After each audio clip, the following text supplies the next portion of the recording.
Filipino Catholics took part in Ash Wednesday rites to celebrate the beginning of Lent.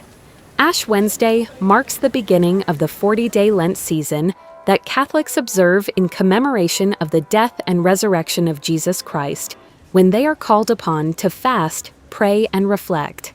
Catholic Marie Blancaflor went to Baclaran Church in Manila early Wednesday morning to have her forehead marked with ash, a sign of devotion to Christ and a moment to be introspected in her actions.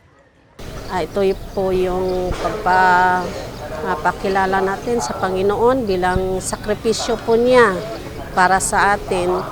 So dapat po sa 40 days tayo po ay pagnilayan natin ang ating mga ginagawa, kasalanan man or hindi, yung pagsakripisyo ng Panginoon. Yung abo, hindi yan dekorasyon lamang, but simbolo yan ng ating pag-ano ng ating mga pagkakasala sa Kanya.